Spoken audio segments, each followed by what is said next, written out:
Welcome to Design Dash, a bite sized talk series where we get into the good stuff marketing meets creativity and how AI is shaking things up in design. Hey everyone, welcome back to Design Dash. We are at season 2, episode 3. My name is Aika, brand growth and marketing specialist at Venngage. And together with me today, we have Jay Nair, marketing lead at Venngage, as well as Nadia Fernandez, La Isla Design founder and LinkedIn carousel designer. So for today's episode, we are focusing all the ways we use AI in design. We're asking the question, what are the real practical AI use cases in design, as well as across the design workflow? We're hoping by the end of this episode, we can identify the tasks that are worth automating and the tasks that still require a human intervention. So the old model used to be really straightforward. It was a very simple step-by-step process. Before any project starts, we go into research and discovery mode, and we typically use Google, research papers, article links, and user interviews to gather as much data as we can about a subject matter. But now that AI is taking a front seat, we have a new set of tools that can help to speed up our learning, hand us a variety of options to choose from, and essentially help us to improve our production time. So we are now at a juncture where we need to identify the right tools for a specific task at hand. And then we need to use it to speed up our process and finally use our own human judgment to make the final call. So now we're going to go through the design process from research, ideation, strategy, and creation, and see how AI users are typically using select tools to improve their flow. So let's start off with discovery and research, and we'll start off with Jay. So Jay, how much is AI helping us with this segment of our design journey? At the beginning stages, when it comes to research, especially, like it needs to be really tight so that everything else flows accordingly. So when we begin a project, any project, this is way before AI era.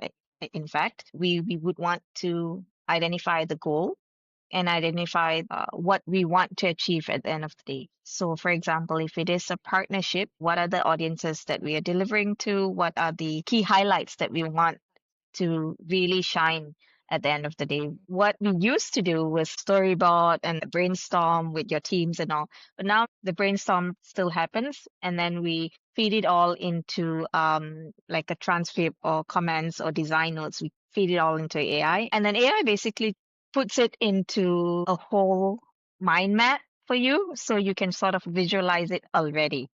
So then it makes it easier for you to, as the researcher or as the marketer, to go to the designer and say, this is what I'm visualizing.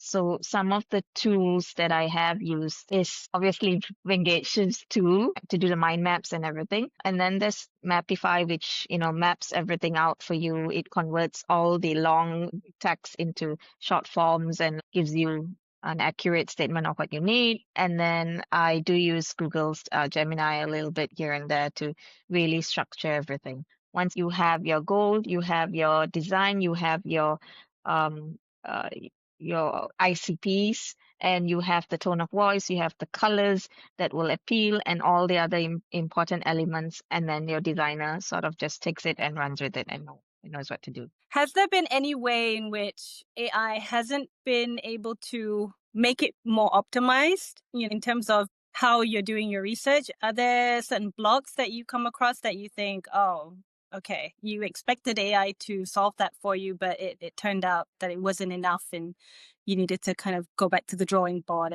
Has there ever been a moment that happened? Yes. So we also deal with a lot of surveys, and in previous roles, I have had to extract large chunks of data after a survey is done. If anyone who's done market research, they know that as dealing with that data, no matter how efficient of a dashboard you have, dealing with that data and coming up with the insights takes the longest time to decipher and so on. So I thought, okay, let's download this and then plug it into like ChatGPT or one of the LLMs and see what it does. And it did do the work.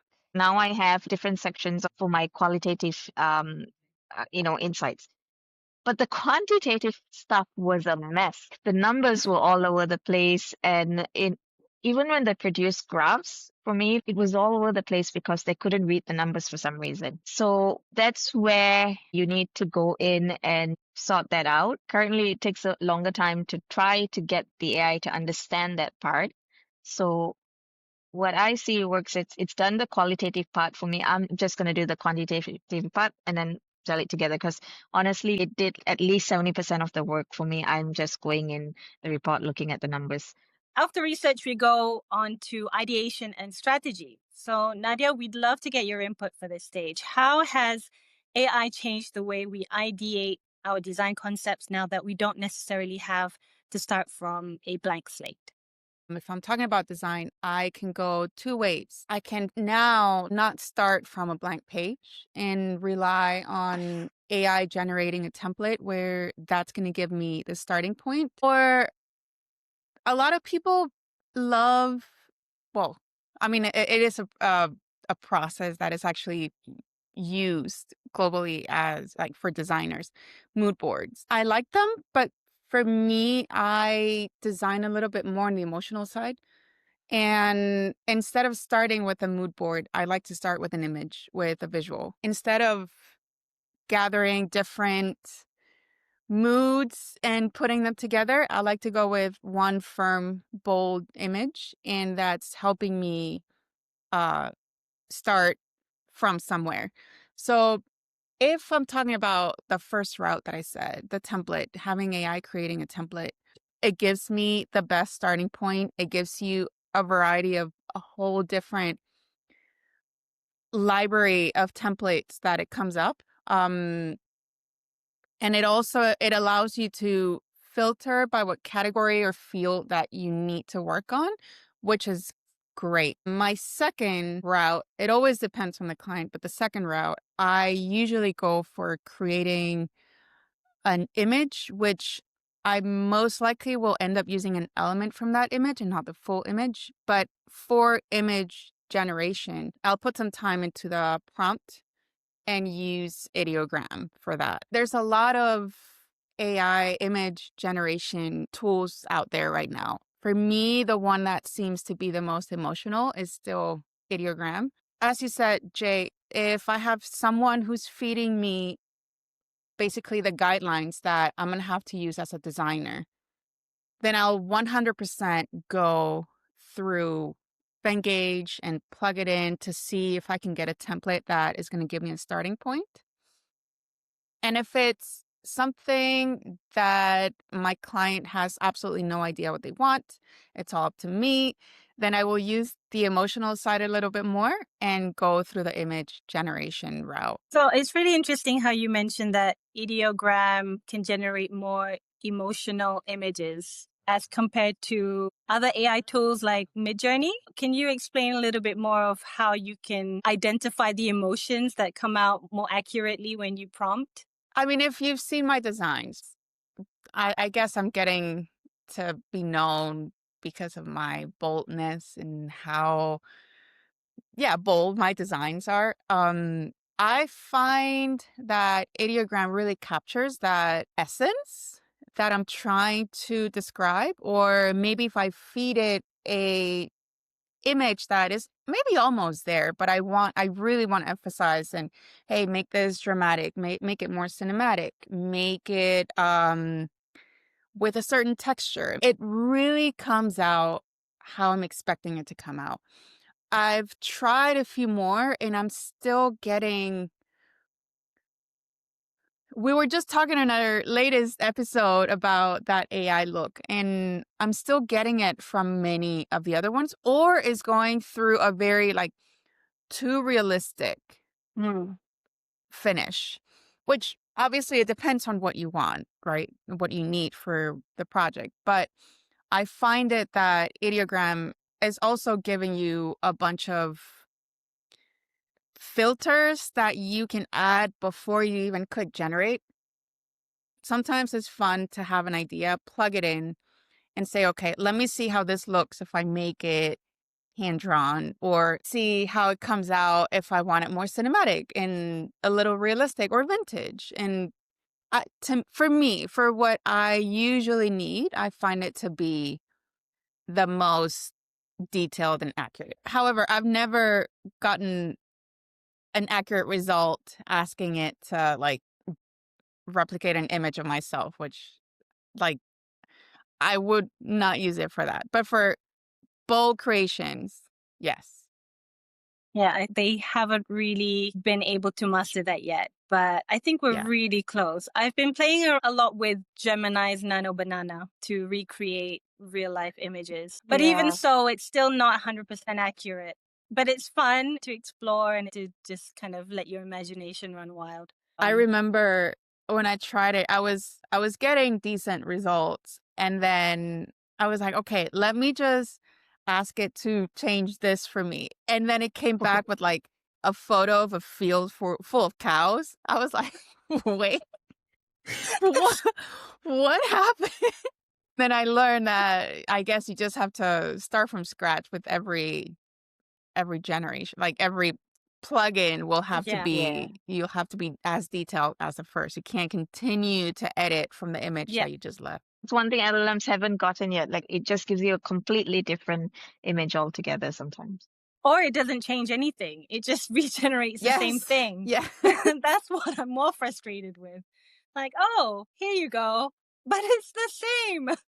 And then you have to create a new chat, create a new Mhm. prompt, make it more precise to what you want, add more keywords in. Either that or you get caught in a loop just telling them this is not what I asked for. And then this and then they deliver the same thing and it's like, no, you're wrong. And then you just get caught up like arguing with them for 30 minutes and then it's like, okay. The next stage is creation and production. So I'd like to continue with Nadia and how you create the final image and how much do you rely on AI to create your final image? Where does the human intervention come on board?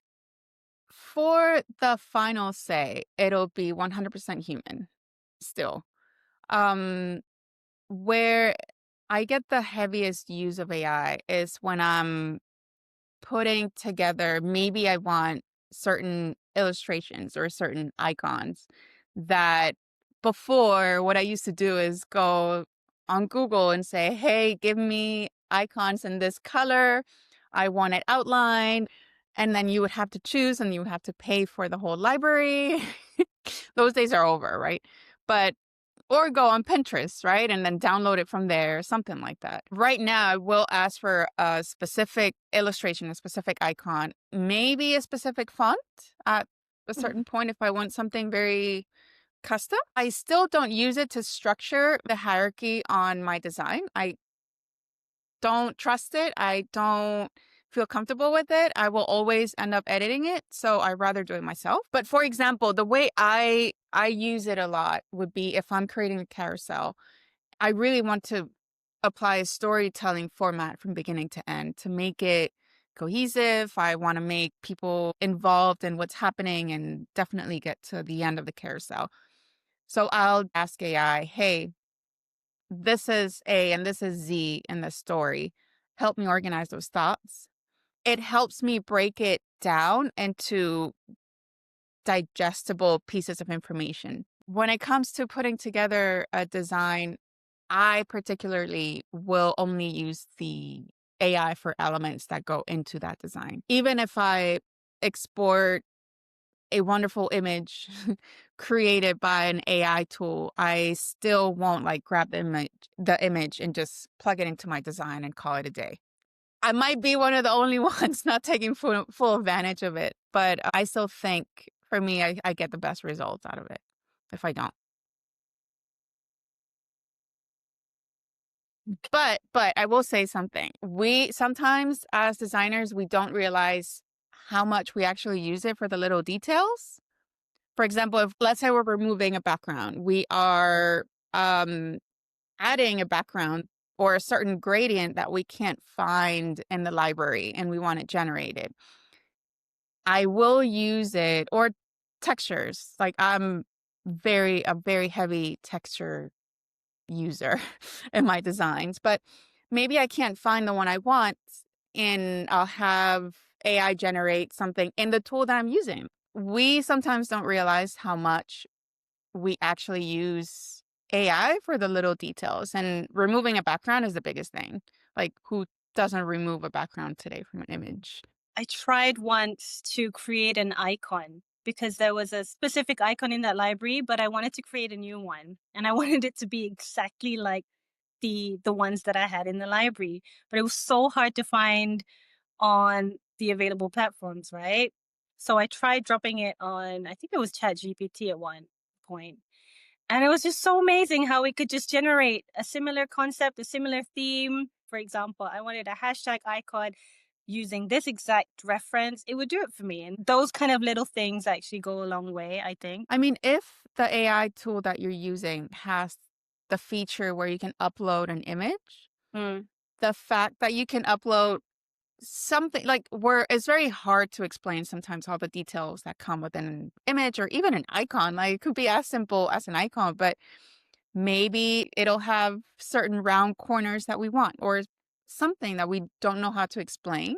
The fact that we can upload something that is close enough, but not yet what we want, is what's going to give you the best result. Because it's like us generating a template and not starting from a blank page. You're giving AI already a template, a starting point, and you're telling it, okay, based off of this, give me this. So if you have the opportunity to upload an image as a reference, do it 100% every time. So many companies are now adopting AI into their workflows, with projects being delivered over 70% faster and tasks that may have taken, for example, 120 hours now cut to less than 20 hours. And that's like 6 times less hours that you would spend on a particular task.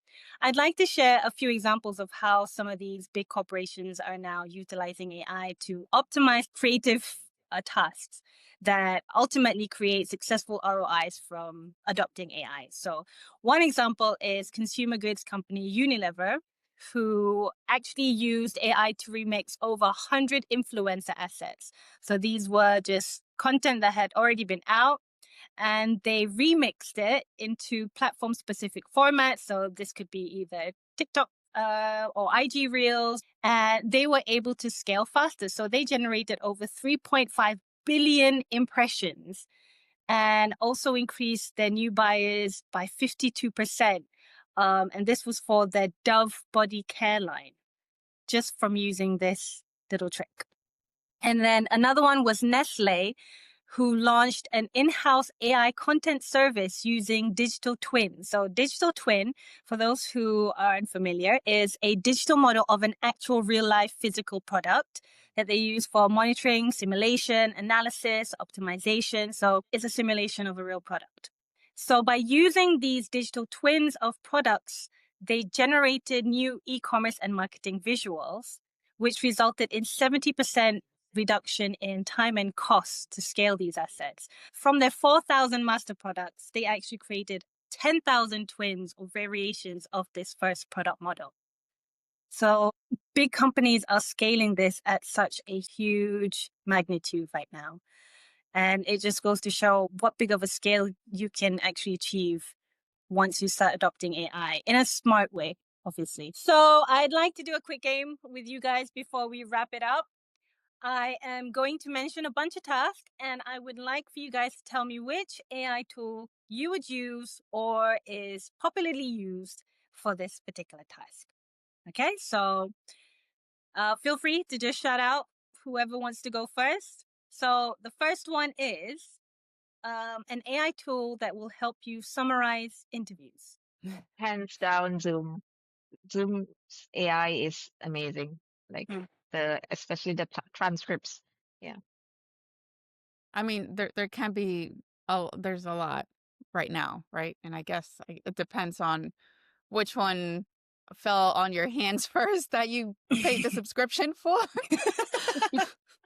That is true. Mine is Fireflies, and I'm honestly regretting it because there's better options out there, but paid for a year, so might as well use it. Okay, next task is writing alt text. Oh, I have to say ChatGPT is pretty good. Yeah. ChatGPT too. Yeah. I agree. I use ChatGPT for my alt text as well. Okay, next task. Which AI tool would you guys use to create 5 design concepts? If I have to say which one I've been using more up to date, it is Venngage. That is so cute. It's true though. It's true. It's true. If I don't put it together from scratch, I'll use Venngage for it. So yeah, I don't have to say Venngage, but yes, I would use Venngage. But to get the prompt right, because I'm not the best prompter and I want to be self-aware about that, I actually use Claude to get it right because Claude is like your fancy writer who has an air about her who's going to tell, let me show you how it's done sophisticatedly. And Claude just gets it and then yeah. Wow. I I like like how yeah. different LLMs have different personalities. Yeah, I mean that's just how it comes off to me. ChatGPT is like I can do everything. Just tell me what you want. Yeah. And then Claude's a little bit more specialized. Yeah. I don't think I've given Claude enough chance to show me Try that. it I gave for up on it pretty fast. try it for long form writing, and if Yeah. you're planning to write your articles and outlines, if you say, okay, this section isn't telling me enough and isn't answering a question, yeah, I find Claude to be better than ChatGPT in that sense. Yeah. I agree. Yeah. For that, but adding a little bit of maybe fun to it, a little bit of personality, I was using DeepSeek. Mm. I feel like it had pretty good humor. It was, yeah, I couldn't get that humor. I remember trying 2 or 3 plus, adding the same prompt in each, and the outcomes were so different. So different. Just for writing, just for writing output. I should Okay. try that. Yeah. I think you would be a good match for it. Yeah, because ChatGPT can't level up to when I want a funny, quirky post with a tint of sarcasm, it just goes 80% sarcastic and 20% serious. And I'm like, Yeah. no, like tone it Yeah. down, buddy. ChatGPT is very bipolar. It's Yeah. true. It's true. It's like Unless a you whole give new more range of clarity with your bipolar. prompt. Yeah. Okay, last one. I'm going to ask a simple one because I still struggle to find a tool that can do this for me. What is the AI tool that you guys use to remove backgrounds? This one's easy. I Yeah. use Canva No, for I Yeah, it. it's agree. okay. I agree because I have used Canva and it allows us to pick the regions for us to remove, which other tools do Yeah. not have at this point. Yeah. We all started as Yeah. Canva users, so I understand, yeah, that part. Like, and I've done that Yeah. before. But currently, yeah, because I do very simple background removals, I'm not doing too much design, so I just use Venngage for that. Yeah. Yeah. For me is I mean, it depends. It depends if you're using a realistic photo or an actual photo of someone. There are certain background removers that will remove the background. It'll do the job, but it leaves like, I call it a crust. It's a crust that you can't get rid of whenever you paste it into where you want to paste it. So having the ability to, after removing, being able to go in and maybe manually, remove details Yeah. is key. Because sometimes whenever you see it, you're going to remember my crust. You'll see. Is it the parts at the edges that you could just never Yes. get right? If you Yes. remove too much, then you're removing parts of the image. And if you remove too less, then you see like a white border there that just annoys the heck out of you. Is that what you mean? Yes. That's It's the like, crust. I have a term for it now. It's called crust. I didn't know. I mean, I made this up because my son starts to remove the crust of the bread, and it's the same thing. It just reminds me of the same thing. Aw. It's crust. Okay, I think that wraps up for today's episode. I think we got some interesting discoveries of which AI tools fit best with different tasks. let's wrap it up with one last question. If there was only one AI tool that you could use today and for the next year, and there was no other way that you could have access to any other AI tool, which is the number one AI tool you would use? You go first, Jen. I'm afraid of what Nadia's gonna say, but yeah, mine would be easy ChatGPT. Yeah. I double that. And I triple that. So ChatGPT is the clear winner for today. Okay, then. Thank you so much, guys. It's been fun. That wraps Thank up you. episode 3 of our Design Dash series. We'll see you guys next time for episode 4. See you guys. Bye. Bye. Yeah.